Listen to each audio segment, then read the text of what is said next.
एक ऐसी ब्रांड जो कि अपनी मॉडिफिकेशंस के लिए पूरे भारत में फेमस है, जिसकी मॉडिफाइड कार्स आज भी one of the best modified car में से एक है। डीसी, जो कि आज के टाइम में भी top 3rd car modification brand है। इतने पॉपुलर ब्रांड होने के बाद भी ऐसा क्या हुआ India's first super car DC Avanti के साथ। डीसी कंपनी के ओनर दिलीप छाबरिया ने डीसी कंपनी को 1993 में एस्टेब्लिश करा था। वो पहले कार्स को मॉडिफाई करते थे जो कि इंडियन कस्टमर्स को काफी पसंद आते थे। 2004 में दिलीप छाबरिया ने अजय देवगन की movie Tarzan the wonder car में टार्जन कार को डिजाइन करा, जो कि भारत की पब्लिक को काफी पसंद आई। तभी दिलीप छाबरिया को यह लगा कि उनका पहला बनाया गया डिजाइन इंडिया की पब्लिक को इतना पसंद आ गया है, तभी उन्होंने सोचा क्यों ना इस चीज को बड़े लेवल पर लेकर जाया जाए और यूथ के लिए एक स्पोर्ट्स कार बनाई जाए। उन लोगों के लिए उन्होंने एक चीप स्पोर्ट्स कार बनाई जो लोग एक महंगी स्पोर्ट्स कार ओन नहीं कर सकते थे। तो दिलीप छाबरिया ने 2006 में ATS स्टार ग्रुप के साथ मिलकर एक कंपनी खोली जिसका नाम था डीसी स्टार। उस टाइम पे वो लोग स्टॉक कार्स को मॉडिफाई किया करते थे, जो कि एक यूनिक और नई चीज थी भारत के लोगों के लिए। 2012 तक आते आते दिलीप छाबरिया इंडिया में बहुत ज्यादा फेमस हो गए थे। उस टाइम के बेस्ट कार डिजाइनर बन गए थे वो। और फिर 2012 के ऑटो एक्सपो में दिलीप छाबरिया ने डीसी अवंती को अमिताभ बच्चन के हाथों से रिवील करवाया। और फिर आखिरकार 3 साल बाद 2015 में डीसी अवंती को 35 लाख के एक्स शोरूम प्राइस के साथ लॉन्च कर दिया गया और यही बना उनकी फ्लॉप होने का एक कारण। 3 साल के गैप की वजह से डीसी अवंती की पॉपुलैरिटी काफी कम हो गई थी और इंडियन पब्लिक ऐसी एक कार है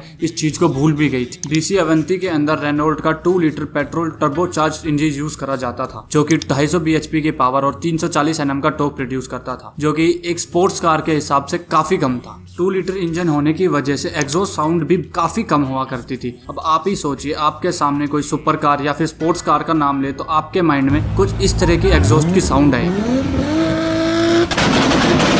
ना कि इस तरह की।